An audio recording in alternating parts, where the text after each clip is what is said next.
The Economist. This is The World in Brief from The Economist. Our top stories. The price of gold futures hit $4,000 per troy ounce for the first time. The yellow metal's price has risen by more than 50% this year as Donald Trump's erratic trade policies shook investors' confidence in the dollar and treasuries. The latest spurt accompanies fears of lingering inflation in America after the Federal Reserve indicated it would lower interest rates. Mr. Trump predicted that Canada would walk away very happy from trade negotiations with America as Mark Carney arrived in Washington for talks. Speaking at the White House with the Canadian leader, Mr. Trump said reaching an agreement was complicated because the neighboring countries have a, quote, natural business conflict.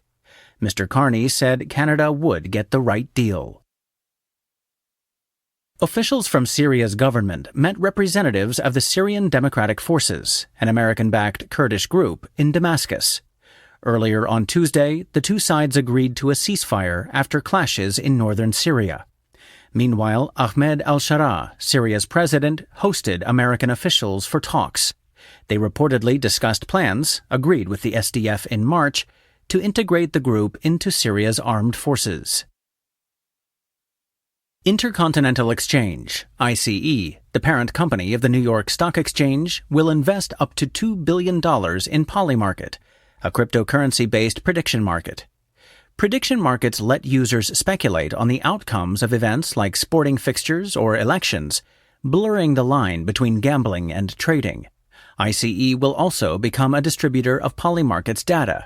The deal values Polymarket at around $8 billion. Jaguar Land Rover began gradually restarting its manufacturing operations in Britain, which ceased following a cyber attack on August 31st. It has also agreed a financing scheme to pay suppliers early. The worldwide shutdown has put their businesses and around 200,000 associated jobs at risk. The British government previously gave JLR a £1.5 billion loan to support its suppliers. The European Commission proposed almost halving its tariff-free steel imports to 18.3 million tons a year and doubling levies on imports above that quota to 50%. The plan seeks to bolster the EU's steelmaking industry, which is struggling amidst global overcapacity, especially from China. The changes pose a threat to British steel exports, 80% of which go to Europe.